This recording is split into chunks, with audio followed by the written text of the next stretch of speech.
authors Jack Canfield and Mark Victor Hansen, Debbie Fields, Shakti Shakti Gawain, John John Gray, Susan Jeffers, Bruce Bruce Jenner, Charlie Tremendous Jones, Tommy Lasorda, Art Art Linkletter, Joan London, Dr. Maxwell Maltz, James Redfield, Dr. Bernie Siegel, Jose Silva, Brian Tracy, Lillian Vernon, and Dennis Waitley. Stephen Covey, author of The Seven Habits of Highly Effective People, has often spoken of the influence of Napoleon Hill. Anthony Robbins, arguably the most successful motivational author and speaker at the beginning of the 21st century, has acknowledged Napoleon Hill as a personal hero. That is the end of the editor's comment. I have never known anyone who was inspired to use the Carnegie Secret who did not achieve noteworthy success.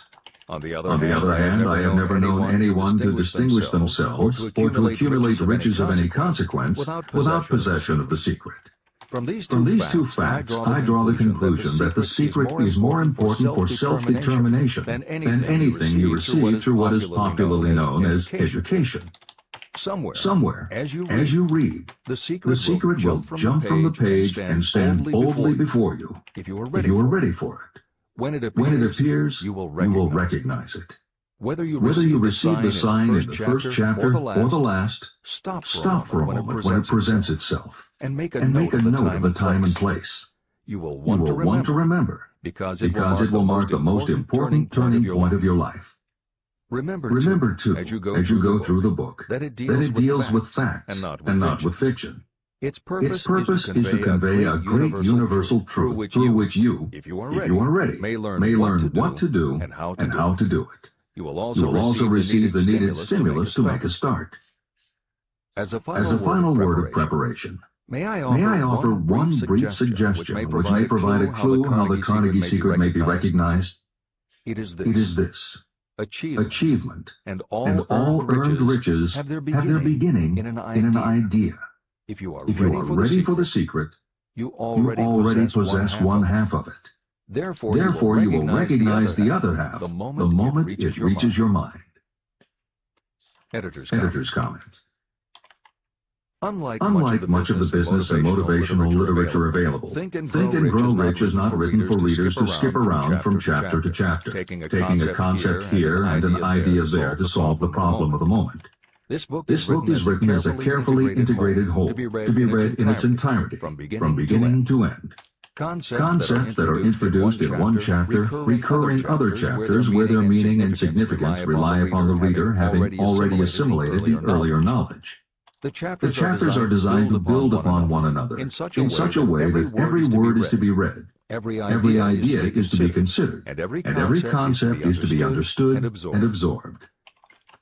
Think and Grow Rich is often called the first philosophy of personal achievement, and a philosophy is more than a collection of solutions to business problems. A philosophy is a system of principles that will guide your thoughts and actions, and provide you with a code of ethics and a standard of values. Think and Grow Rich will not just change what you think, it will literally change the way you think. In preparing this new and updated edition, every aspect of Think and Grow Rich has been analyzed to ensure its relevance to the current business climate. In those instances where material might be considered dated or out of step with contemporary practices, the original text has been updated or augmented with relevant new material. A hallmark of the original edition of Think and Grow Rich is that in every chapter Napoleon Hill cites real-life examples based on his own first-hand knowledge of America's most successful self-made multimillionaires. In this edition, every one of Hill's stories has been retained, and the editors have added contemporary examples and modern parallels, which clearly demonstrate that Hill's principles are as up-to-date as today, and still guiding those who succeed. In addition to contemporary examples, where the editors felt it would be of interest to the reader, we have included marginal notes that provide relevant information about recent developments. Where applicable, we have also suggested books or other materials that complement various aspects of Napoleon Hill's philosophy. On a more technical note, the editors have approached the written text as we would that of a living author. When we encountered what modern grammarians would consider run-on sentences, outdated punctuation, or other matters of form, we opted for contemporary usage. Those readers familiar with earlier editions will note that the chapter numbers have been changed in this edition. Originally, Think and Grow Rich began with an unnumbered chapter, a word from the author. In this edition, that text appears as Chapter 1 and is renamed The Secret of Success. The chapters that follow are renumbered sequentially and proceed in their original order. The chapter that was previously titled The Mystery of Sex Transmutation has been retitled Sexuality, Charisma and Creativity. And the text has been restructured and annotated to reflect the role of women in contemporary society. All editorial commentary is clearly set off in a font and style that is different from the original text. This is the end of the editor's comments.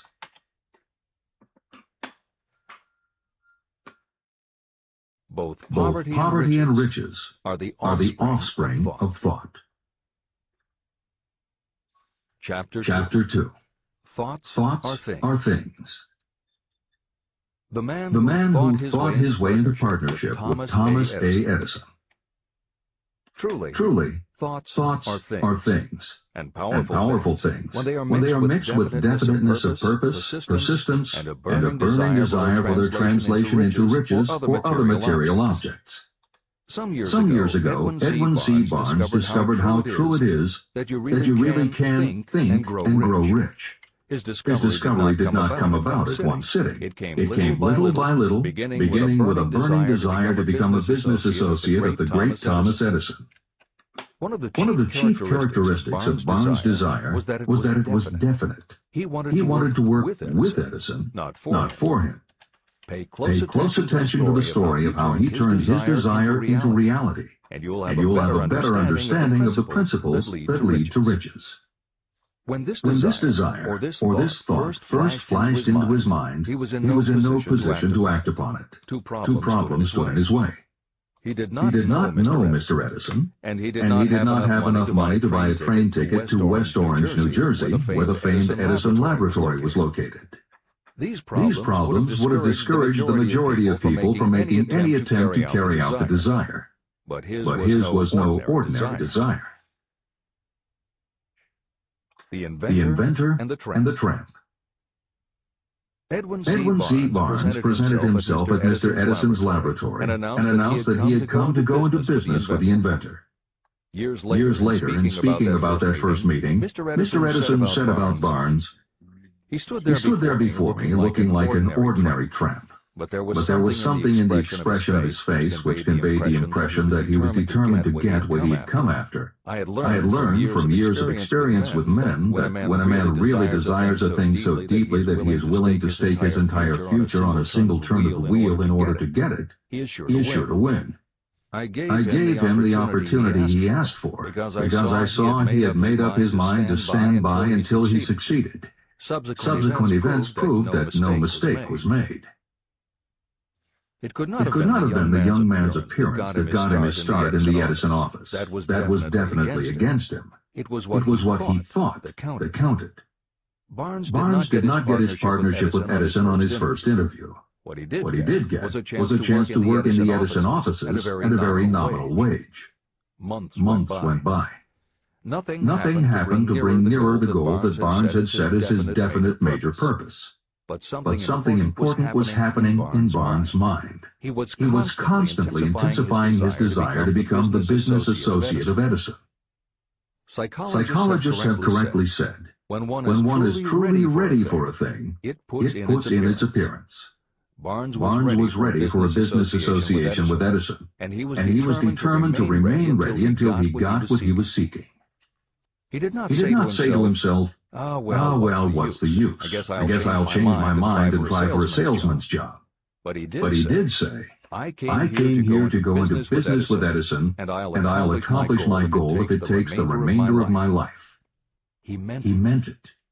What a different story people would tell if only they would adopt a definite purpose and stand by that purpose until it had time to become an all-consuming obsession. Maybe young Barnes did not know it at the time, but his bulldog determination and his persistence in focusing on a single desire was destined to mow down all opposition and bring him the opportunity he was seeking. When the opportunity came, it appeared in a different form and from a different direction than Barnes had expected. That is one of the tricks of opportunity. It has a sly habit of slipping in by the back door, and often it comes disguised in the form of misfortune or temporary defeat. Perhaps this is why so many people fail to recognize opportunity. Mr. Edison had just perfected a new device, known at that time as the Edison dictating machine. His salesmen were not enthusiastic about the machine. They did not believe it could be sold without great effort. Barnes saw his opportunity. It had crawled in quietly, hidden in a queer-looking machine that interested no one but Barnes and the inventor. Barnes knew he could sell the Edison dictating machine, and he told Edison so. Edison decided to give him his chance. And Barnes did sell the machine. In fact, he sold it so successfully that Edison gave him a contract to distribute and market it all over the nation. Out of that business association, Barnes made himself rich in money, but he did something infinitely greater. He proved that you really can think and grow rich. How much actual cash that original desire of Barnes was worth to him, I have no way of knowing. Perhaps it brought him $2 or $3 million. Editor's comment. $3 million in the early years of the 20th century would be comparable to more than $50 million in terms of buying power at the beginning of the 21st century. This is the end of the editor's comment. But the amount becomes insignificant compared with the greater asset he acquired. The definite knowledge that an intangible impulse of thought can be transmuted into material rewards by the application of known principles. Barnes literally thought himself into a partnership with the great Edison. He thought himself into a fortune. He had nothing to start with except knowing what he wanted, and the determination to stand by that desire until he realized it. 3 feet from gold. One of the most common causes of failure is the habit of quitting when you're overtaken by temporary defeat. Every person is guilty of this mistake at one time or another. During the gold rush days, an uncle of my friend R.U. Darby was caught by gold fever, and he went west to Colorado to dig and grow rich. He had never heard that more gold has been mined from the thoughts of men than has ever been taken from the earth. He staked a claim and went to work with pick and shovel. After weeks of labor, he was rewarded by the discovery of the shining ore. He needed machinery to bring the ore to the surface. Quietly, he covered up the mine and returned to his home in Williamsburg, Maryland. He told his relatives and a few neighbors about the strike. They got together the money for the machinery and had it shipped. R.U. Darby decided to join his uncle, and they went back to work the mine.